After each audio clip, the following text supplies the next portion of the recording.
The house breathed tranquility, and I always thought that was a sign of happiness. We didn't need loud words or fiery passions. We simply existed side by side, intertwining our lives like the roots of old trees.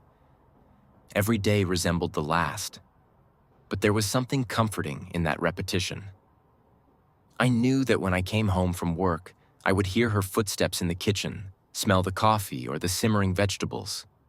I knew that in the evening, we would sit on the couch, she would curl up, rest her head on my chest, and fall asleep halfway through the movie she had chosen herself. That predictability felt like a fortress. I loved her the way people probably don't love anymore. Calmly, without turmoil. I loved her in the smallest details, in the way she brought her hand to her lips when she was thinking, or how she hummed old songs while making breakfast. Her voice, soft and warm, was part of home for me. I couldn't imagine losing something so natural, but maybe that's where the danger lies, when you stop noticing that your fortress has long been cracking at the seams. I realized it when she started to fall silent more often. At first, I didn't give it much thought. Everyone has days when they don't feel like talking. But her silence was different, dense like cotton. She could sit across from me at dinner, twirl her fork in her hands, nod thoughtfully to my words, but her eyes were somewhere else. I asked, "Are you okay?" She nodded. "Of course, just tired." I believed her, or wanted to believe her. We kept living as if nothing had changed, but the silence in the walls grew thicker. Her phone appeared in her hand more often than before. She even took it with her to the bathroom, though she used to leave it on the nightstand all evening. Sometimes, I noticed a faint smile on her face when the screen lit up with a notification. But I pushed away my suspicions. Love demands trust, and I didn't want to be the one who searched for cracks in perfectly painted walls. I thought things would get better. After all, she still slept beside me, still stroked my hair if I fell asleep on the couch, still laughed at my jokes, though not as brightly as before. Still said, "I love you."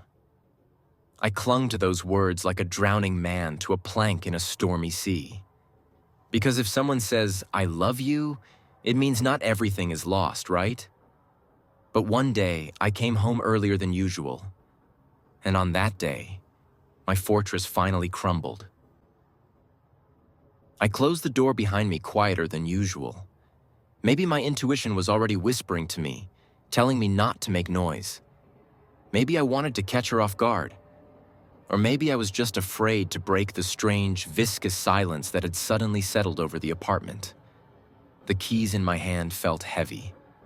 I walked down the hallway, hearing nothing but the pounding of my own heart. Silly, isn't it? Coming home early to surprise your loved one, only to end up being the one afraid to take another step. A muffled voice came from the bedroom. I froze. It wasn't the TV. I had definitely turned it off in the morning. And it wasn't an audiobook, the ones she sometimes listened to before bed. It was someone's voice. A man's. Quiet, but distinct. I stepped closer, trying to breathe as silently as possible.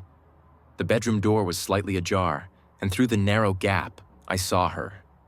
She was sitting on the bed, legs tucked under her, phone in hand.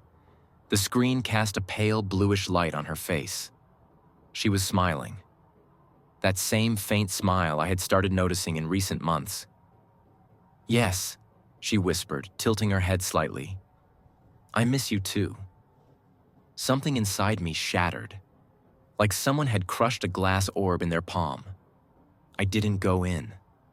I stood in the dark hallway, clutching the doorframe like a drowning man holding onto a plank. I wanted to burst in, knock the phone out of her hands, scream, ask, "Who is it? How could you?" But I couldn't. Instead, I slowly stepped back, left the apartment without even closing the door. I walked through the streets without noticing where I was going. My head echoed with her words. "I miss you too.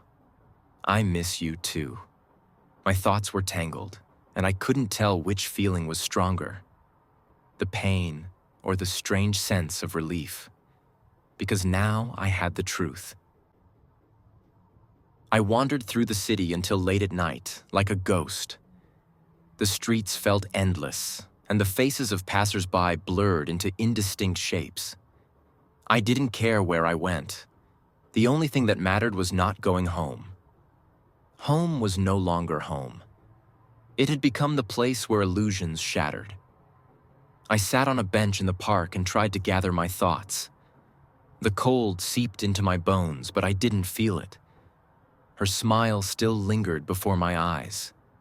Light, gentle. The same smile that once belonged only to me.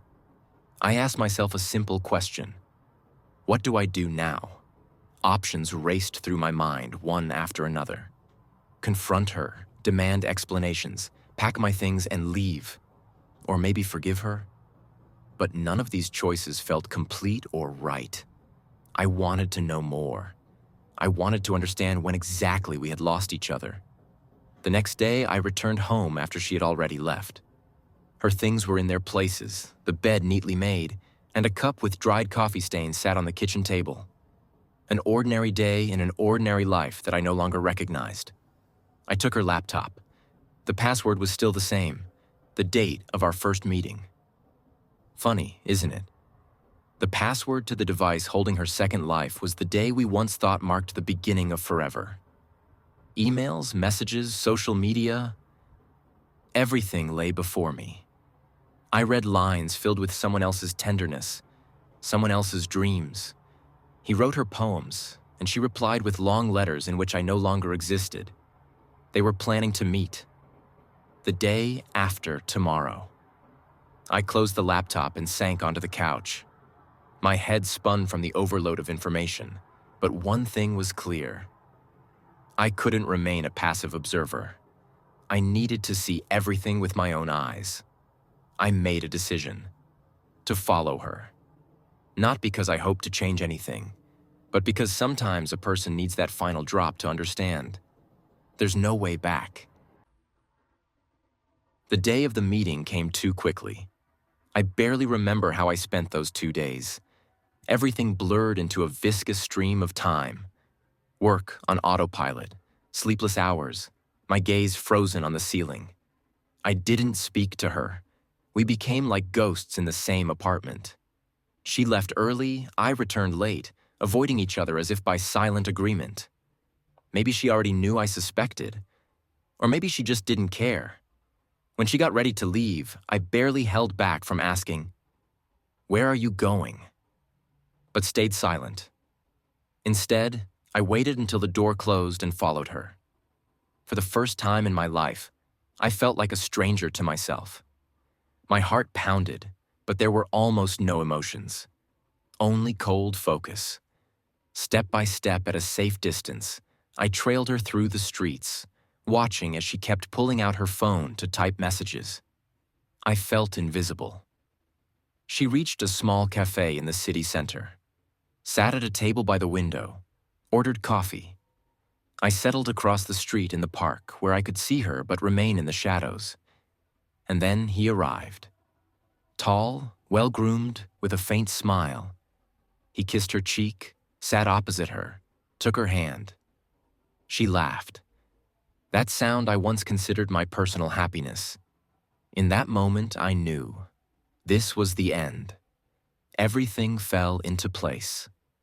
I no longer felt rage, pain, even resentment. Only a strange emptiness, as if the light inside me had been switched off. I watched them a little longer, then stood up and left. Not home. I wouldn't return there. I walked into the night, along deserted streets, not knowing where I was going. Sometimes, to let someone go, you need to see them as they've become, not as the person you once loved. The night stretched like a festering wound. I walked, barely noticing the asphalt underfoot turning to park gravel, then back to asphalt. The city slept, and only occasional car headlights snatched fragments of the world from the darkness. A stray cat, steam billowing from a manhole, empty bottles by doorways. The cold seeped into my skin, but I almost welcomed it. A reminder I was still alive. A fragment of her laughter echoed in my head, the same one that once stirred spring within me. Now it cut like broken glass. I lifted my jacket collar. It smelled of home, her perfume, yesterday's coffee. Traitorous scents. On the bridge over the river, I stopped. The water below was black, barely reflecting the trembling lights of the embankment. A year ago, we fed ducks leftover rolls here. She'd said happiness was when you don't need to speak. Just stand and know someone breathes in unison with you. Are you still breathing with me? I asked the void. The wind howled in reply. Dawn crept up unnoticed. First gray turned to blue, then pink smudged the sky's edge. I watched a sunbeam strike the florist's window. Behind the glass, red tulips glowed, her favorite flowers. Not anymore, I snapped aloud, flinching at my own voice. Hoarse, foreign. The first tram rattled across the bridge, jolting me from my stupor. Passengers in the windows blurred into a gray mass, but one silhouette caught my eye. An old man knitting a scarf by the window. Slowly, meticulously, loop after loop. His movements radiated strange calm. There it is, I thought. Life goes on, even when your universe has died. I descended to the river, threw in the apartment keys. They glinted once and vanished. Then my phone. The wallet with her photo in the coin compartment. Each splash felt like a small liberation. When nothing remained in my pockets but a pack of mint candies, she always slipped them in to keep me from smoking. I suddenly laughed, bitterly, hysterically, until tears came. The world had collapsed, yet these stupid candies lingered, like a tombstone for us. All right, I said, flexing frozen fingers. What's next? Next was a cafe with an open sign. Next was the first sip of scalding coffee that didn't smell of her. Next, a glance across the table at a girl with purple hair sketching in a notebook, occasionally chewing her pencil. She suddenly looked up and smiled. You look like a character from a black and white film. Everything okay? I opened my mouth to say the automatic yes, but instead said, no. But it will be. The sun rose higher. Somewhere in the city, trams clanged, shops opened, and I sat in the cafe with a stranger, listening to her talk about her art exhibition. Her voice wasn't warm. It was sharp, husky, like a smoker's. But it held life. Imperfect, prickly, real. When I stepped outside, the light no longer hurt my eyes.